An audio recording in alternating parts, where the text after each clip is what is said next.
Hello, everybody, and welcome back to another episode of the Scale Smart podcast. I'm your host, Jacob, and also the founder of NetScale Growth. Today, I have the pleasure of being joined by the CRO of MapAll, Steve Garrood. Steve, thank you for joining me today. You're very welcome, Jacob. Good to catch up with you. Amazing. Pleasure to have you on. Steve, before we get into the questions, I want to understand more about you, the business, and what your expertise are. So do you mind telling me and also the audience a little bit more about yourself, Steve? What made you become the CRO of MapAll? And then as well, what do you guys specialize in at MapAll? Yeah, let me take that opportunity. Yeah, so as you mentioned, Steve Garrood, I am, for my sins, the Chief Revenue Officer of MapAll currently, but I come to the table with probably 30 plus years now, which is scary to say, telecoms, sales, software as a service kind of background. So I've worked for many large corporations, so the big T-Mobile, Deutsche Telekom, Telefonica level clients, but I've also worked within some very interesting startup scale-ups. People like TruePhone has led me on this journey through the telecom space into where I am now at MapAll. So yeah, it's across a length and breadth of technology. So great background. Really good to hear that. So what do you guys actually do at MapAll, just for the audience sake? Yeah, so very, very, very simply, we are a specific fiber mapping software. So anyone out there that has broadband services and they've worked with some of the UK's altnets, we've been kind of very responsible in terms of building fiber networks in the ground. So our product is designed for engineers, and it's actually been crafted by engineers. So it's very specific in its usage. So it utilizes geospatial mapping technology. So effectively, I think the best way to describe this, and my CEO, Kieran, described how we kind of created the concept. If you're a golfer, most people like to look at their kind of watches now or gauge distances using kind of Garmin, geo technology. And Kieran, being a constructor of fiber networks, was very much, how do I bring that into a software? Because everything else that's on the marketplace for construction or for building is typically spreadsheet based. It has lots of manual intervention.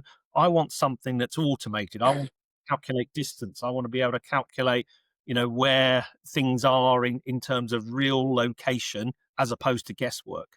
And that was the foundation of how the MapAll software was created. It was actually using that type of technology and bringing it kind of to the user in the field on an app-based solution. So it's directly into maps, directly using satellite views, directly using photographic evidence. And then at the back end of that, it's bringing that into a really simplified way of working so that project managers or designers can adjust and alter all in one system. And I think building up any business and being involved, obviously you got being involved in the revenue side and obviously driving that revenue. That must come with challenges and obstacles along the way. And what would you say, Steve, was some of the biggest challenges in scaling MapAll as you digitalize and streamline the fiber network construction in a national scale? Yeah, it is challenging. I think the first fundamental thing when you start up an organization, you either have a great idea and take it to the market as a great idea, Mm. and you raise some money, and typically that's seeding funding or Series A funding as you move forward, and you keep kind of dipping back to those investors. MapAll has done this slightly differently, or very differently. We're still privately funded, which is a good and a bad thing. That's the double-edged sword I have to walk across Yeah. in my role. So we're still privately funded. So our kind of our internal shareholders, if you like, have put their money into the concept. And what the business has had to do is move through kind of product releases. So we take our initial product to the market, we'll bring some customers on, we'll generate some revenue. We are then reinvesting that revenue into the growth. And Mm. what we've done through releases of the product is continue to scale, continue to build on the customer relationships that we have, kind of reach kind of wider into an organization. So we go across departments. So if I look at how the product first started, it was very much around the building, reporting of network blockages and defects. And that was the original app, the original model. When I look at where we are now, we've been kind of encouraged by different departments, like, do you do designing in the tool? Mm. We craft and build the design tool. We then Yeah. have, do you have project manager views? I want to be able to control the financial modules, and I want to just, if we build to this area, how much is it going to cost me, and how do I manage the crews? Then other areas of the build will say, yeah, that's great if you work with internal crews, but can I bring new contractors on or subcontractors? How do I control that view? So it's all of these different bits now fit across a product that starts as a design tool if you want it to, or you can ingest old designs or designs from a partner. You then Mm. move across kind of survey, guys can go to the field, they can test areas, they can look at the validity to build there. And then you move into full scale. Let's build it. Let's test it. Let's QA it. Let's release it as a home ready to serve. Yeah. Start plugging it into how do sales teams go and sell to it? How do the operational teams operate that network and maintain Hmm. it? It goes into a cycle. So we've started small and we've scaled and we've reinvested. And that's kind of been the model to date. It's not always for the model for the faint hearted, but it's served us well at this stage. But now, as I said, it's that double edged sword. Expansion into other geographies is going to take money. Mm. We either stick or twist. Yeah. And I think that's a really good point you made there about stick or twist. And I've seen a lot of companies kind of get stuck in that stick or twist, and they're kind of like, do we do it? Do we not? And they're kind of like stuck in this cycle of debating whether to do it, and they don't come up with an actual decision. And you see it a lot of it actually costs them more money than debating on doing it, uh, more than just saying, right, we're not going to do it. Then rather than saying we don't know, we don't know. And I've seen it happen a lot, and I've had a lot of people come on the podcast as well and say that that was like one of the biggest things, like one of the biggest challenges they had to overcome. And it was like being able to make a decision, not like fast, but strategically and executing on it rather than just always thinking about the little tiny things which could happen rather than just going and doing it. Cause you'll never know if you don't go and try. No, exactly. And I think that's where we're very lucky. We have a very small but tight leadership team. So we've got, not just myself, but when I look at, Kieran's expertise, he's been building fiber networks with a multi-million pound construction company for 20 years plus. Mm. We have on our kind of leadership team a great guy called Mike Brady. Mike comes with a wealth of experience, all the way to kind of CEO level in where do you take your software, what markets are right for you, what partners are right for you. And Yeah. in some cases, we can go down a growth area with a partner because a lot of the partners out there have seen one, the ability to resell our product, but more importantly, by merging two products together, Mm. opens up a wider kind of demographic of people that you sell to. So, we've got some good relationships which are kind of growing on the resell side, which is wonderful, which will see us move into new areas. But we've also got some technology partners who are seeing that our tech is advanced, it's very user friendly, and that's a kind of real catalyst when you are onboarding new customers or breaking into new regions. What's the compelling event? And when it's simple to use, it's easy to adopt. And that's Mm. kind of big messages that we put out, directly and through our partners. Definitely. And Steve, with so many players in telecoms and infrastructure, what steps are you guys doing at MapAll? Are you taking to stay competitive and continue being chosen by really big operators like Vodafone and Community Fibre as well? Yeah, it's a very difficult one. I think what we do, because we didn't start life just as a software company. We had really good kind of tuition, if you like, from the engineering teams of what guys in the field need to see and what back office project managers need to see in terms of the systems they work with, the technology they work with. So that kind of underpins, Mapple's kind of uniqueness. It's that really easy UX from the field.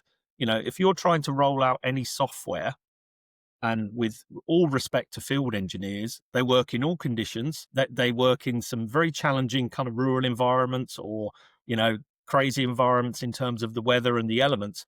So giving them something that is, you need to be a rocket scientist to put your daily updates into is never going to work. So you Mm, that kind of methodology in terms of make it simple, make it easy, and make it kind of a repetitive.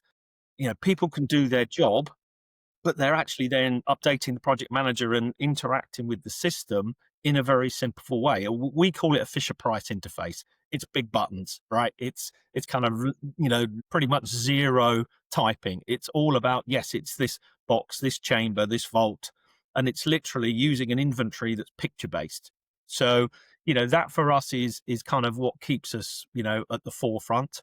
When you talk about what are we doing to keep that evolution, we have 3 monthly sprints. We have our own development team. This is one thing that we made sure of. We have an in-house development team. We don't, outsource it or offshore it. They're our own guys. We collaborate on a bi-weekly basis in terms of the kind of roadmap for the product. So we have a roadmap cycle, which is for the next 6 months. And you mentioned kind of, how do we bring tools like, many of the AI offerings out there? Well, they're kind of road mapped into where MapAll is going. So this can be, when we evidence pictures, can you validate against those? When you look at testing of fiber optic networks, it's, what's a good test look like versus what's a bad test. mm, In one of our latest releases, which we're showcasing at Connected Britain in less than 2 weeks' time, we have automated the whole of the UK PIA process. So everything that gets reported back into OpenReach can be done in a fully automated, once approved way. So that's a game changer in terms of that takes out a massive resource overhead with really clean reporting, really concise evidencing of full network builds. So you are then operationally ready. So that is a massive leap forward in terms of the gains that our customers can expect, which is incredibly powerful. definitely, definitely. And you mentioned AI there, and I was going to bring it up anyway, but now that you've mentioned it, I think it'll be good to bring it up. So, how do you see AI influencing the future of fiber rollout in terms of the project planning, the network automation? You just mentioned about automation there as well, and potentially like some real time issue resolutions as well. Yeah, I mean, we saw it at an early stage where, dare I say it, during the kind of Wild West and the growth of everyone laying fiber in the ground, it was all about pace. And I Mm, very much saw this having worked on the ISP side in a chief commercial officer role. It was all about me homes passed, give me homes. That's what the investors wanted to see. And I always bang the drum of, yeah, that's not really relevant. You've got to connect these homes and generate revenue because you're going up against the big suppliers, and that's what you have to do. So if you're mm, going to be an altnet and you want to specialize, connect to homes, engage with the communities, do a kind of really good rural job, but keep one eye on your wholesaling and how you can get value out of what you've put in the ground. We very much looked at it in terms of the AI stuff. Absolutely, the kind of evidencing is very key. We kind of did it with the fact of the information we captured was way ahead of our competition in terms of the geospatial kind of stamps that we put on all the photographic evidence. So they're all watermarked, they've all got lat longs, they've all got addresses. Why do we do that? Because some of the, let's just say, dubious rogue builders were taking pictures of, poles from the pub. And yes, I've laid this chamber and I've did this lovely bit of council tarmac. You know, you need quality assurance in that. So mm. AI kicks in very much, nicely there in terms of how do you evidence good versus bad. But also when you look at it, you can start commercially modeling, is it viable to build to some of these stranded homes in an infill? Because using our design tools, you could basically go, yeah, that's the cost of the build. And if you start using an AI commercial model to say, this is viable, this is not viable, or to make it viable, you may need to charge slightly more of an install or slightly more of a monthly reoccurring charge. And if you're someone rural and you need to be connected, it's not about fighting for that £30 price point to get service. It's the fact that you need service and you would pay for the service. So you kind of get that commercial modeling comes in very quickly. And that's very valuable to the last 30% of the build that's going on in the UK because it's the stranded stuff, it's the hard to reach, it's the rurals, it's the highways and byways that have been left out. Looking into the future now, Steve, in terms of the industry and in terms of the company as well, What can you see happening in the next 6 to 12 months or so?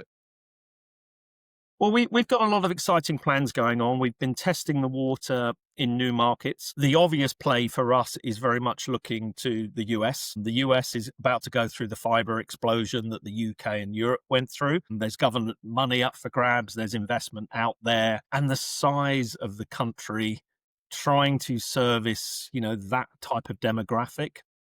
There's going to be, opportunity for everybody. So we've gone to the market there. We've done some trade shows.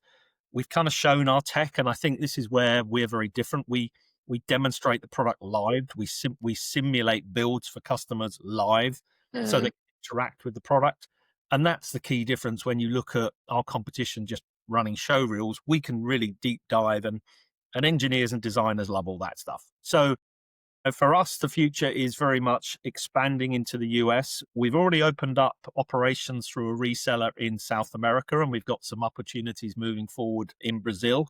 But we're kind of testing and piloting a few trial customers in the US now, which is exciting for us because they're breaking ground and they're using MapAll to break ground in terms of the software product that they use. So that's very exciting. Again, when we're now going into this final phase in the UK, there is a lot of merger and acquisition and other things going on where people are actually, it's been a real tough downturn in the market. And there's some good people that have kind of lost out in the mergers and acquisitions. But the path that remains is finishing the build, stabilizing that area of the industry so that people are still able to be ISPs or able to hook up their networks into wholesale.